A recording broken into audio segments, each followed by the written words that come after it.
자, 내신 쑥쑥 답 맞춰봅시다. 1번은 1, 2번에 5, 3번에 2, 4번에 3, 5번에 4, 6번에 2, 7번은 1, 8번에 5,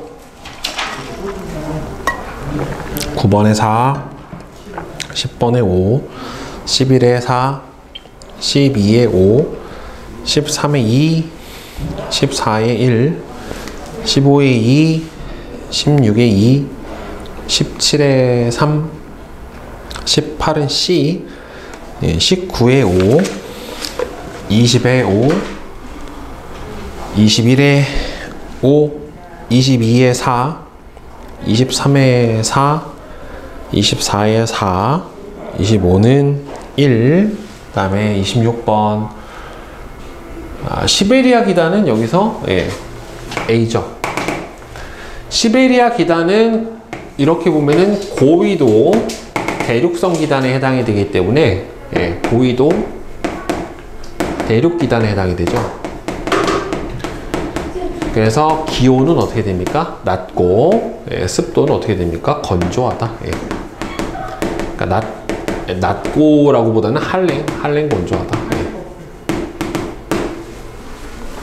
그 다음에 27번은 그림은 우리나라 부근의 온대저기압을 나타낸 것이다. A지역의 날씨, A지역은 지금 온난전선 앞쪽에 있어요. 그죠?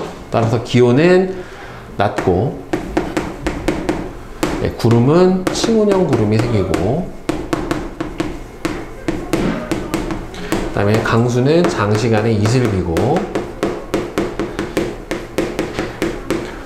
풍향은 이렇게 됩니다. 여기가 남동, 남서, 북서 이렇게 되니까 A지역은 풍향은 남동, 풍 이렇게 되겠죠. 온대저기압이 A지역을 통과하는 동안 통과를 하고 나면 얘가 이렇게 오고 이렇게 돼버린 거란 말이에요. 결국에는 그러면은 날씨, 기온은 어떻게 됩니까? 가운데가 왔으니까 따뜻해지죠. 기온은 상승, 구름은 거의 없죠. 그 다음에는 강수는 없고 풍향은 뭘로 됩니까? 서풍으로 바뀌어야 되겠지요. 그죠? 자, 그 다음에 또 통과를 해버리잖아요. 그죠? 그러니까 지금 세 단계로 봐야 돼요. 여기서 이렇게 된 다음에 그 다음에 이제 이렇게 오면 한랭전선이 뒤로 올 거 아니에요. 결국에는. 그치? 한랭전선이 뒤로 오면은 어떻게 됩니까? 이제 기온은 어떻게 돼야 돼요? 다시 하강. 구름은 저군형 구름. 강수는 소나기성 강우. 풍향은 다시 무슨 풍으로? 북서풍으로. 그렇죠. 이렇게까지 바꿔주면 되겠죠. 그 다음에 28번은 우리나라 서로 다른 계절의 일기도이다. 가는 기압 배치를 보니까 서고동저형의 기압 배치라서 언제예요? 겨울. 나는 남고 북저형의 기압 배치라서 여름이죠. 여름철 일기도는 여기서 나예요. 그렇게 생각하는 까닭은 기압 배치가 무슨 배치? 남고 북저형의 기압 배치. 그리고 등압선 사이 간격이 어떻다? 넓다. 여름철 일기도의 특징이에요. 남고 북저형의 기압 배치.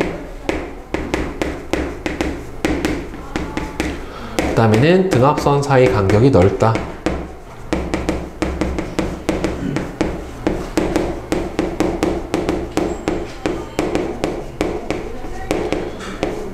가을 계절에 나타나는 날씨의 특징. 일단은 가을 계절은 춥고 한파, 폭설 뭐 이런 게 있겠죠.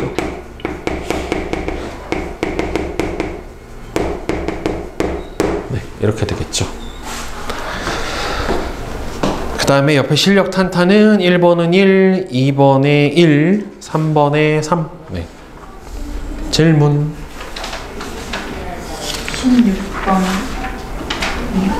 16번. 자, 온대저기압을 나타냈는데 기역부터 니은 방향을 수직으로 잘랐어요. 그러면 지금 양쪽이 찬 공기예요. 여기가 찬 공기, 여기도 찬 공기고 여기가 뭐가 돼요? 더운 공기예요. 이런 식으로 나타나야 돼요. 그러니까 여기는 온난전선이고 여기는 한랭전선이에요. 그러니까 찬 공기가 양 사이드에 찬 공기가 있어야 되기 때문에 이거 틀렸죠. 찬 이건 맞죠. 얘도 틀렸고 찬 틀렸고 찬 얘도 틀렸죠. 이 둘 그러면 맞는 거는 여기서 뭐밖에 없어요? 2번 하나밖에 없어요. 양쪽이. 그리고 얘는 찬 공기가 더운 공기, 따뜻한 공기를 밀어 올리는 거고, 이 온난전선은 따뜻한 공기가 찬 공기를 타고 상승하는 거고. 네, 이렇게 그려줘야 돼. 그러니까 이건 각각의 전선의 단면만 알아도 풀 수 있어요. 네. 그 다음에 그리고 여기서 전선면의 기울기도 봐야지. 급하고 완만하고. 네. 2번. 자. 우리나라 부근의 일기도인데 A지역. A는 지금 여기서 일로 들어갈수록 기압이 낮아지죠. 그럼 저기압이죠. 저기압은 바람이 반시계 방향으로 불어 들어가야죠. 그러면 저기압이고 반시계 방향으로 바람이 불어 들어가는 거 누구? 1번. 네. 그 다음에 단원평가 문제 보자. 1번은 1, 2번에 4, 3번은 2, 4번에 3, 5번에 4, 6번은 3, 7번에 4, 8번에 5, 9번에 3, 10번에 5, 11에 1, 12에 1, 13에 4, 그 다음에 14번은 공기덩어리의 상승, 단열, 팽창, 그죠? 공기덩어리 기온 하강. 그래서 이슬점 도달, 수증기 응결. 네, 이렇게 들어가면 맞죠? 15에 4, 16에 5, 17에 3, 18에 5, 19에 2, 20에 4번, 21에 2번, 22에 1, 23에 3, 24에 4, 25에 3번. 그 다음에 26은 자, 기권의 층상구조입니다. 대륙권하고 중간권에서 높이가 올라갈수록 기온이 낮아지는 까닭은 둘이 똑같아요. 즉 고도가 높아질수록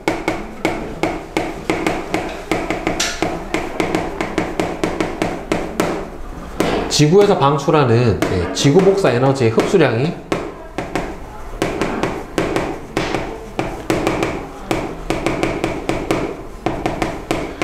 감소하기 때문에 낮아집니다. 대륙권과 중간권의 공통점. 일단은 공통점은 둘 다 뭐가 일어납니까? 기온이 높이 올라갈수록 낮아지기 때문에 둘 다 무슨 층이에요? 불안정층이에요. 불안정층이기 때문에 무슨 현상이 일어난다? 대류 현상이 일어난다. 예. 대류 현상이 일어나지만은 대신에 대륙권은 뭐가 풍부해서 수증기가 풍부해서 날씨 변화가 일어난다. 네, 이렇게 써주면 되겠죠? 그 다음에 27번 지구 복사 평형을 나타냈습니다. 자, A하고 D가 각각 몇 프로냐? 대기하고 지표에 의한 반사율 얼마입니까? 30입니다. 그죠? 네, 다음에 대기와 구름에 흡수하는 양이 얼마예요? 20 정도 되고요. 지표에 흡수하는 양이 50. 네, 이렇게 되겠죠. 그죠? 통상적으로. 예.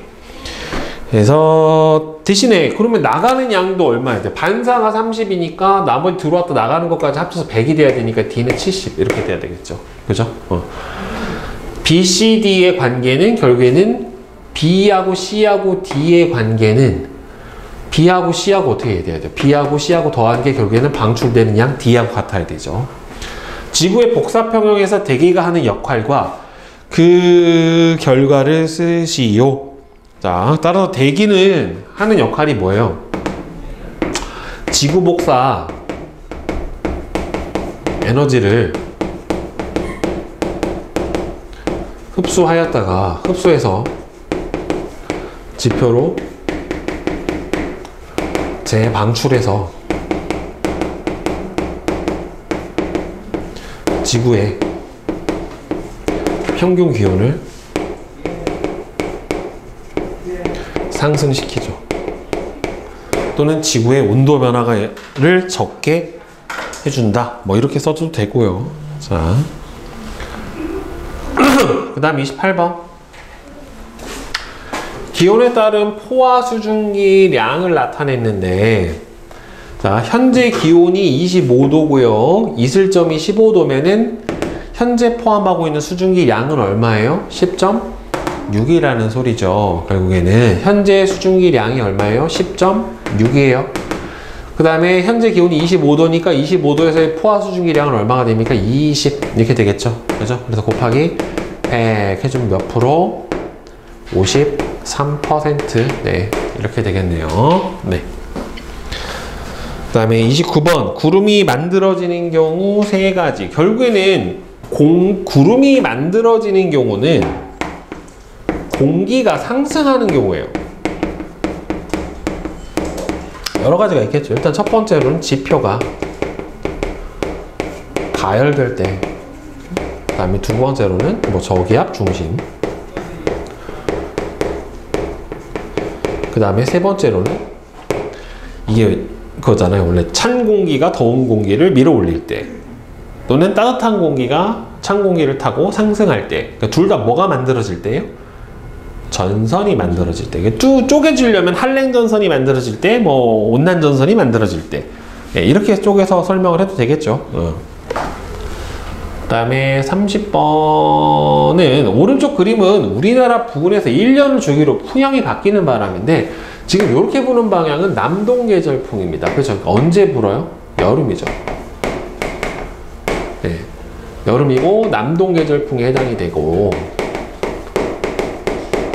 이거는 대륙과 바다의 비열차 때문에 부는 거라고 그랬잖아요. 그렇죠? 위와 같은 방향으로 바람이 부는 까닭은, 즉 대륙의 비열이 작아 바다보다 먼저 가열돼서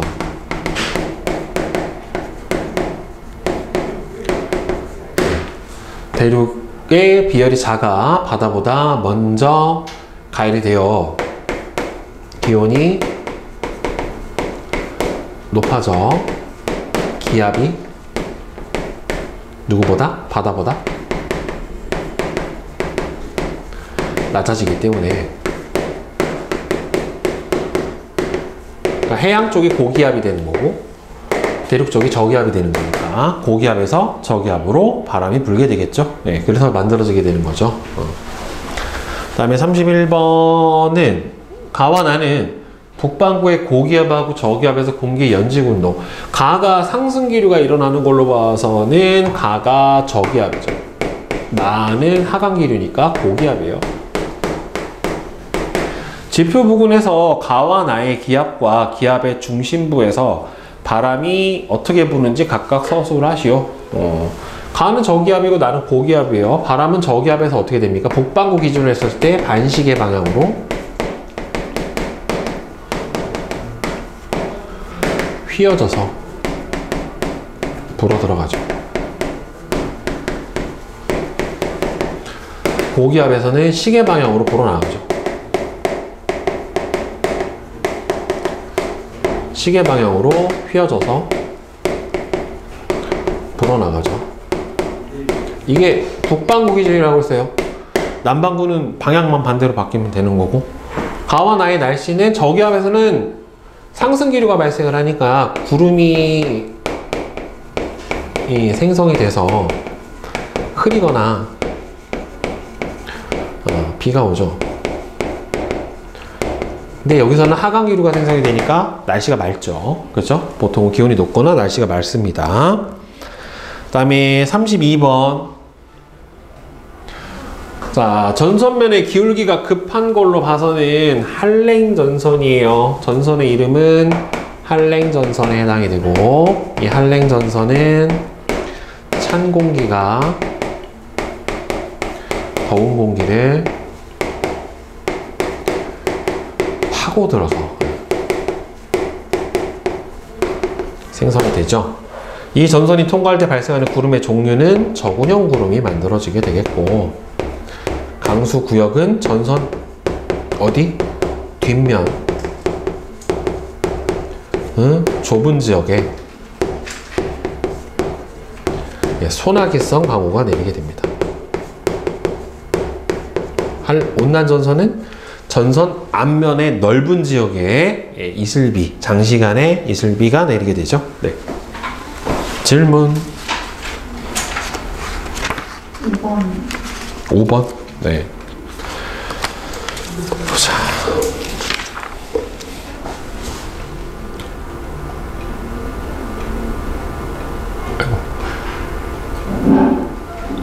그림과 같이 장치한 후에 적외선 등을 켜고 5분 간격으로 알루미늄 컵 속의 공기의 온도를 측정을 했더니만 나와 같이 나왔대요. 그러니까 온도가 점점 올라가다가 나중에는 일정해진 거란 말이에요. 이렇게 알루미늄 컵은 태양 적외선, 알루미늄 컵은 태양에 이게 바뀌었죠.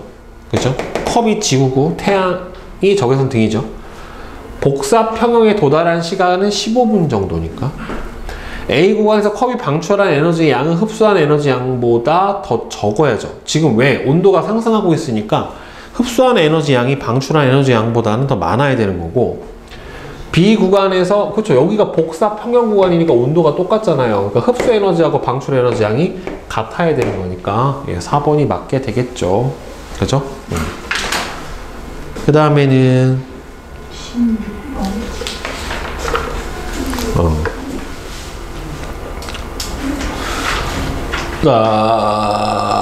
그림과 같이 어느 지역에서 유리관에 수은을 가득 채우고 수은이 담긴 수조에 거꾸로 세웠더니만 수은 기둥이 79cm가 됐네요. 1기압의 기준은 수은 기둥 얼마예요? 76cm니까 얘는 지금 현재 1기압보다는 압력이 어떻게 된 상태? 높은 상태죠. 그죠? 그러니까 이 지역의 기압은 1013보다는 크죠. 맞죠?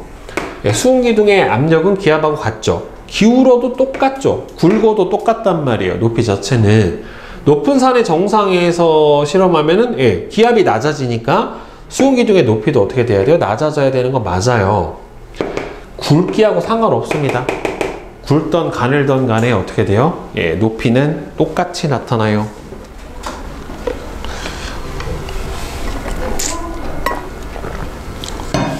자, 그 다음에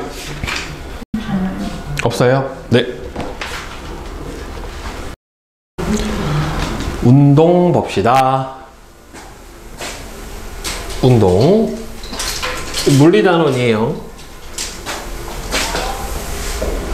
운동은 시간에 따라 물체의 위치가 변하는 현상이에요. 물체의 위치가 시간에 따라 변하기 때문에 여기서 변하는 거는 총 몇 가지가 있어요? 이렇게 되면은 3가지가 변해요. 일단 하나는 뭐가 변합니까? 당연히 시간이 변합니다. 그 다음 두 번째로는 위치가 변해요. 그러니까 위치, 원래 위치하고 나중 위치에 차이가 생기기 때문에 이동하면 뭐가 생겨요? 거리가 생깁니다. 그러면 시간하고 거리가 생기니까 이제 세 번째로는 뭐가 생길 수가 있어요? 빠르기 라고 하는 게 변할 수가 있어요. 그러니까 이게 총 3가지가 운동에서는 그리고 또 중요한 건 운동은 크게 2가지를 포함을 해요. 운동의 뭐와? 빠르기와 그 다음에 운동을 하는 운동의 방향, 이 2가지가 바로 뭘 나타내 주냐면 빠르기하고 방향이 운동의 상태예요. 이 운동이 어떤 상태인가를 나타내 주는 게 바로 요거예요.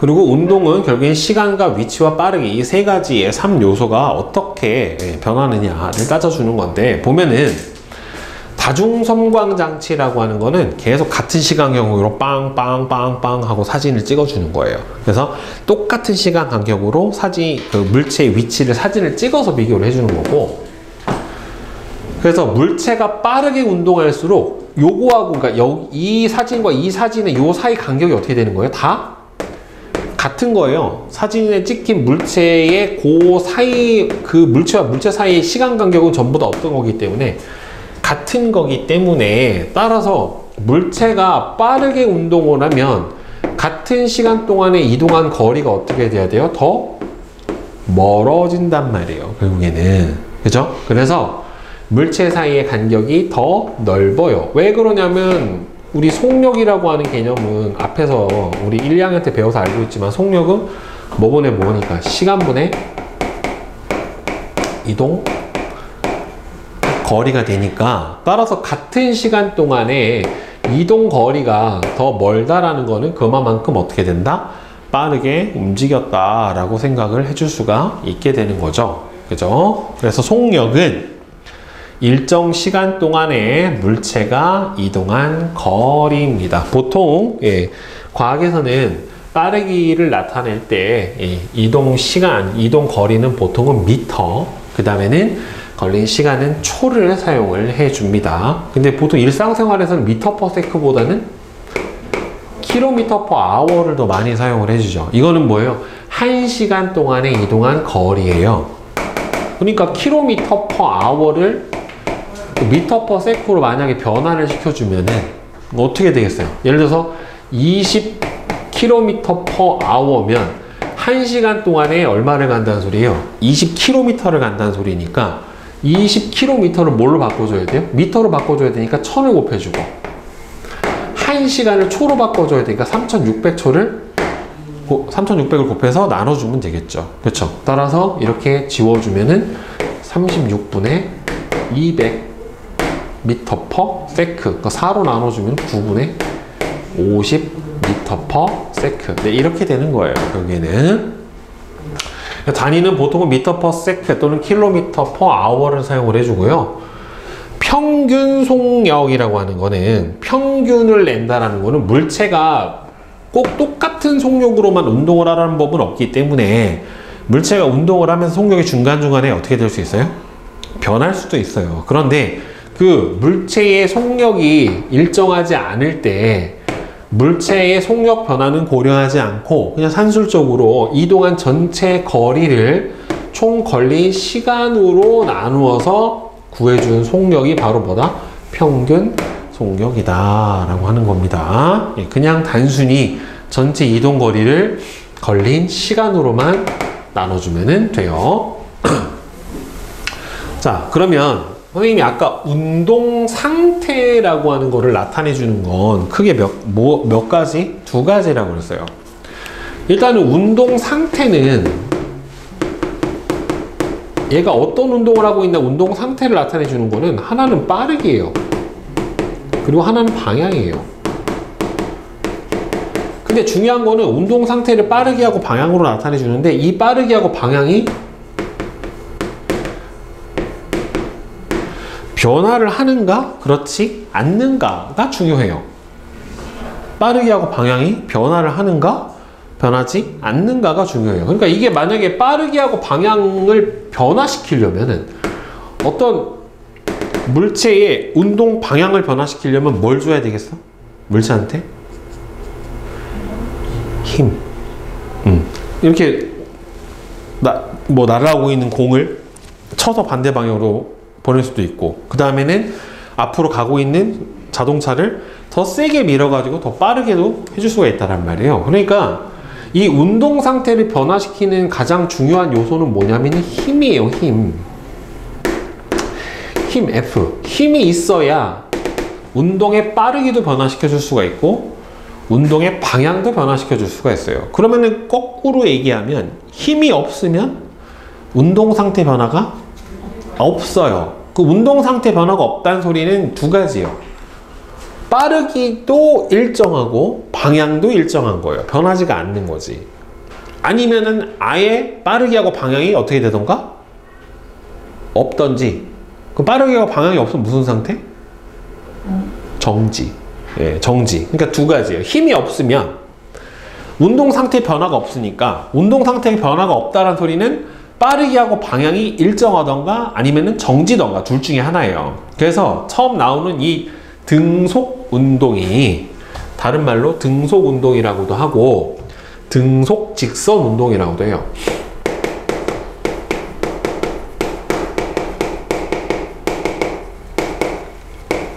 등속 운동, 속도가 일정한 운동 또는 등속, 속력이 일정하고 직선, 방향도 일정한 운동. 예, 이거를 등속 운동이라고 합니다. 시간에 따라 속력이 일정한 운동, 다른 말로 얘기하면은 시간에 따른 속력 변화가 없는 운동이에요. 시간에 따라 속력 변화가 없다. 속력이 그대로다. 고정값이다. 라고 하는 겁니다. 그래서 속력이 항상 일정합니다. 속력이 항상 일정하니까 자, 이동거리가 시간에 비례해서 증가해요. 자, 그럼 이거는 이제 함수로 나타내면 이렇게 되죠. 이동거리가 시간에 정확하게 비례해서 이렇게 나타납니다. 정비례 그래프가 나와요. 그러면은 시간 이동거리 그래프에서 무슨 값을 알 수 있냐면 시간 이동거리 그래프에서 그래프의 기울기는 그럼 뭐가 되겠어요? 뭐분의 뭐가 돼? 이동거리. 그죠? 그러니까 기울기가 뭐가 된다? 속력. 이렇게 되는 거예요. 그래서 시간 이동거리 그래프에서 그래프의 기울기는 뭐가 된다? 속력. 더 정확하게는 평균 속력이 되는 거예요. 자, 그래서 등속 운동을 하는 물체의 다중성광 사진을 보게 되면은 물체의 속력이 일정하니까 같은 시간 동안 이동하는 거리가 어떻게 돼요? 다 똑같아요. 그래서 사진의 간격이 어떻게 나타납니까?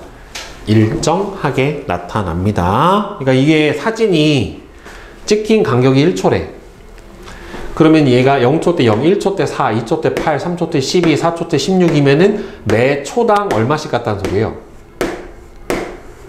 4씩 갔잖아요. 그쵸? 그러니까 초당 4씩 갔으니까 속력은 4cm/s. 네, 이렇게 되는 거죠. 결국에. 그러면 등속 운동을 하는 물체의 그래프는 운동 상태의 변화가 없기 때문에 힘이 작용을 했다, 안 했다? 안 했다 라는 거예요. 그러니까 물체가 받은 힘이 없는 거죠. 알짜힘이 0인 경우고, 따라서 시간 이동거리 그래프는 이렇게 정확하게 비례가 나타납니다. 네, 비례가 나타나고 기울기가 바로 뭐가 된다? 속력이 된다라고 했고요. 그 다음에 시간 속력 그래프는 속력이 어때야 돼요? 일정해야 돼요. 상수한 그래프가 나타나는데 속력은 단위가 뭐야? 미터 퍼 세크죠. 그러면 시간 단위는 뭘 써요? 세크를 쓴단 말이에요. 그러니까 봐봐. 이동거리 단위 미터이지. 시간 단위 세크지. 그러면 그래프 기울기 그려주면 위에는 미터고 아래가 세크가 되니까 미터 퍼 세크란 말이에요. 그죠? 근데 얘는 속력은 미터 퍼 세크고 얘가 시간은 초예요. 그러면 이 그래프 아래 면적을 구해주면 이게 이동거리거든요. 시간 속력 그래프에서 그래프 아래의 면적이 이동거리인데 얘를 보면 미터 퍼 세크 곱하기 세크가 되니까 지워져서 미터만 남죠. 그러니까 미터, 이동거리가 되는 거예요. 결국에는. 네. 그래서 등속 운동의 예는 모노레일, 무빙워크, 스키리프트, 컨베이어, 에스컬레이터 등은 속력도 변하지 않고 방향도 일정한 등속 직선 운동을 해주게 된다라고 보시면 됩니다. 알겠죠? 자, 그러면 이렇게 등속 직선 운동은 뭐가 작용하지 않았다? 힘이 작용하지 않았다란 말이에요. 그러면 힘이 작용을 하게 되면 필연적으로 뭐가 생기느냐? 운동 상태에 변화가 생겨요. 그럼 운동 상태에 변화가 생긴다는 소리는 두 가지예요.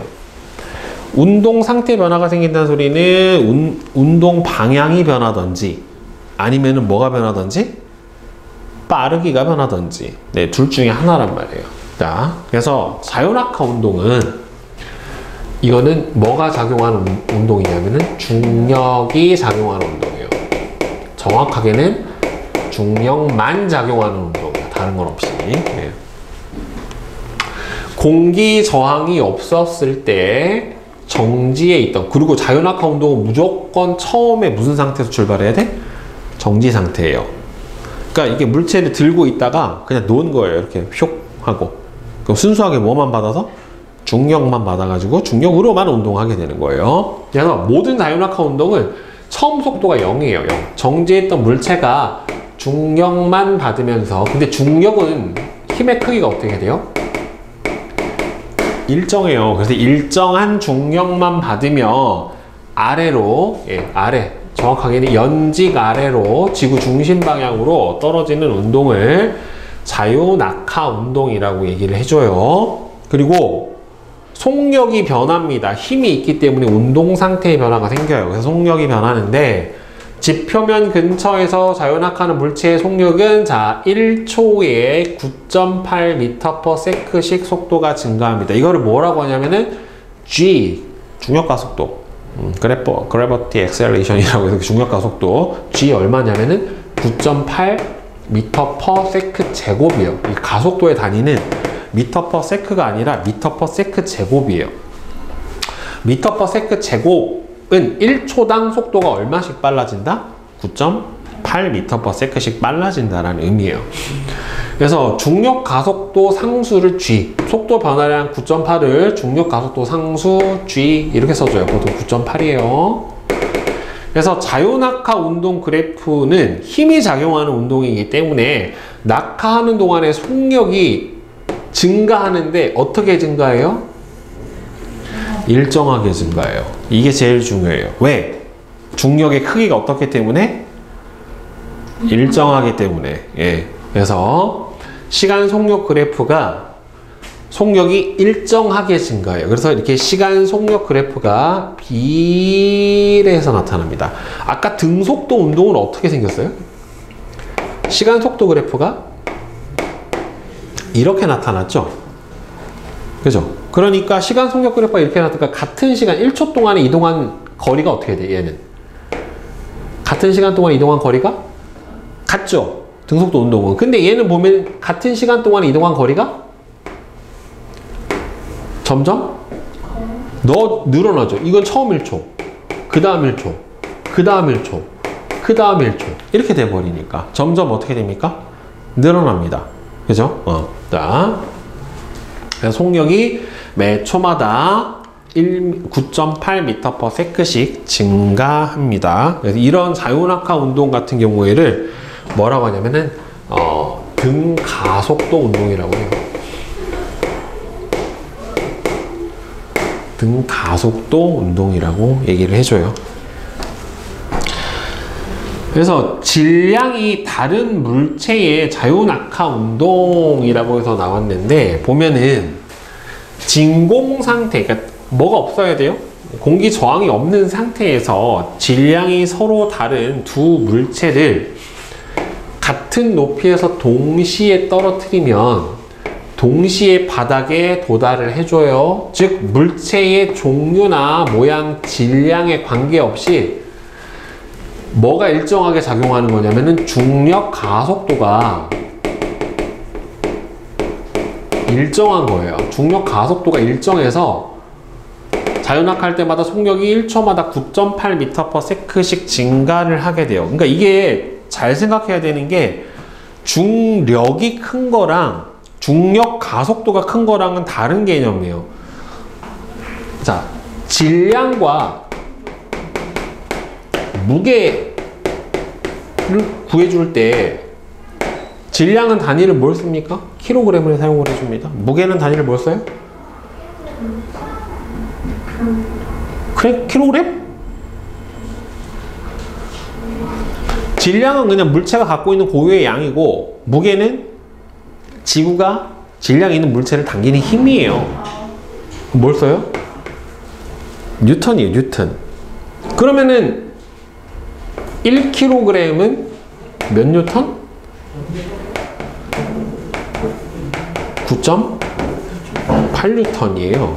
이렇게 1kg은 9.8뉴턴이에요. 그러니까 결국에는 이 질량을 무게로 바꿔주려면, 그러니까 어떻게 해줘야 되냐면 물체의 무게는 어떻게 구해주냐면 물체의 질량에다가 뭘 곱해주면 돼요? 중력 가속도 상수로 곱해주면 돼요. 그러면 킬로그램을 뭐로 바꿔줄 수 있는 거예요? 뉴턴으로 바꿔줄 수 있게 되는 거예요. 이게 가장 간단하고 유명한 식 뭐예요? 이게 F는 A 식이에요. 이게 대신에 이게 가속도인데 중력 가속도니까 요 대신에 뭐가 들어간 뿐이야? 중력 가속도 G가 들어갈 뿐이에요. 결국에는 같은 거예요. F는 MA라는 식으로 물체 무게를 구해주는 거예요. 그러니까 이렇게 생각하면 돼요. 질량이 큰 물체는 뭐도 커요? 중력도 커요. 그죠? 잡아당긴 힘이 크니까. 근데 질량이 크던 작든 뭐는 똑같아요? 중력 가속도는 똑같아요. 네, 그러니까 가속도의 크기는 뭐하고 관계없다? 중력 가속도의 크기는 물체의 질량하고 상관이 없다. 그래서 여기 나와있죠. 이게 되게 중요해요. 그래서 물체에 작용하는 중력의 크기는 어떻게 구해준다? 질량 곱하기 중력 가속도예요. 이렇게 mg이다 보니까 물체의 질량에 비례하지만 물체의 속력 변화, 그러니까 즉 중력 가속도는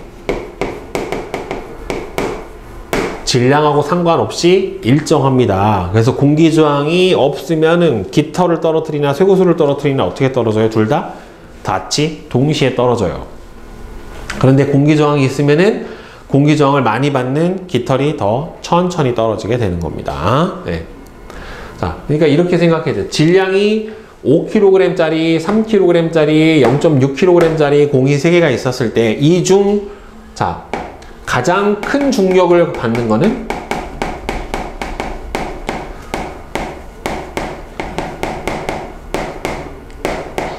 누구야? 가장 큰 중력을 받는 공은 5kg짜리예요. 질량이 크면 되니까. 그 다음은 3kg, 그 다음 0.6kg예요.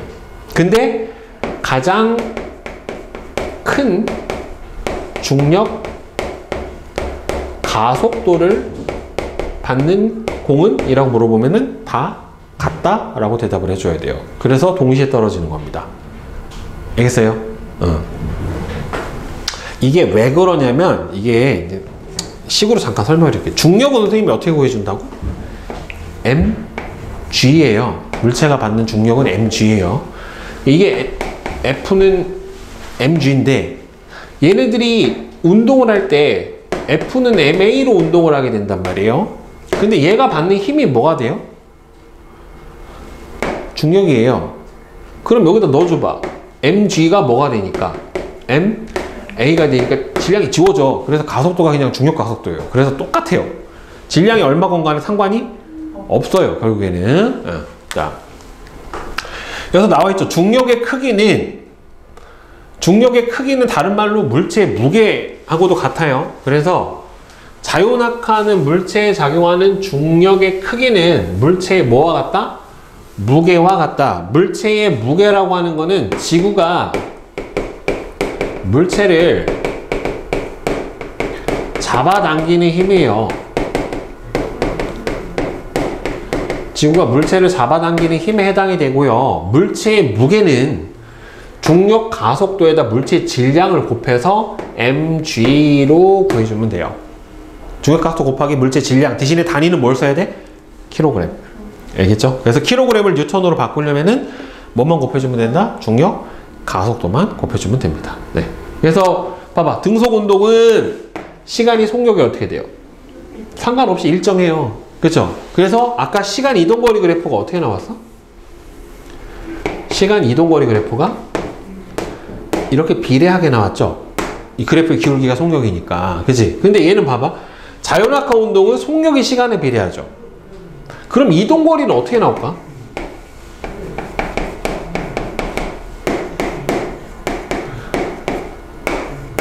그래프의 기울기가 속력이 점점 빨라지잖아요. 그럼 기울기가 어떻게 나와야 되겠어? 점점 커져야죠. 그 기울기가 점점 커져야 되니까 어떻게 나오냐면 기울기가 점점 커지려면 이렇게 나와요. 이차함수처럼. 네, 이렇게 나타나요. 이게 자유낙하 운동의 시간 이동거리 그래프예요. 오케이? 자, 그러면 문제를 101페이지부터 107까지 한번 풀어봅시다. 101. 자, 개념법 쏙 풀어봅시다. 1번은 다죠. 그죠? 2번은 x, 5, 5. 그 다음에 3번은 요거는 25. 그 다음에 b는 요거는 2죠. 그 다음에 얘는 10. 그래서 속력은 누가 제일 빠릅니까? A, C, B. 네, 이렇게 되겠죠.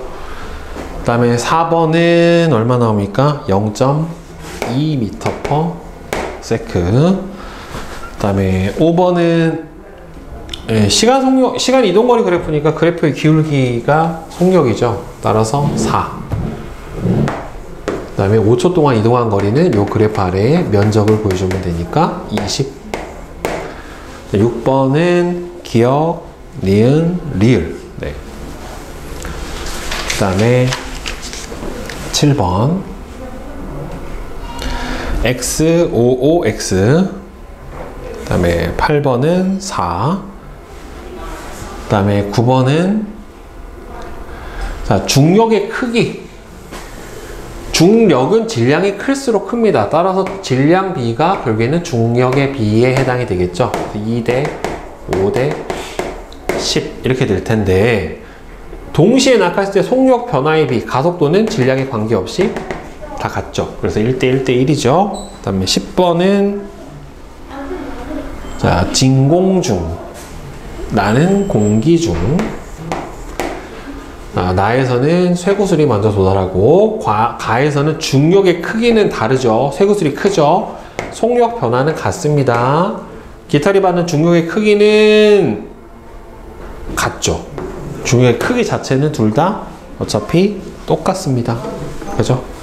질문? 4번. 자, 4번은 1초 간격으로 갔잖아요. 그 1초 동안에 이거 센티미터네. 이거 하나, 둘, 셋, 넷, 다섯. 네, 5초 동안에 1m 간 거니까 0.2죠. 조심해야 돼. 자, 숙제로 그러면 104부터 뒤에 111까지 숙제. 네.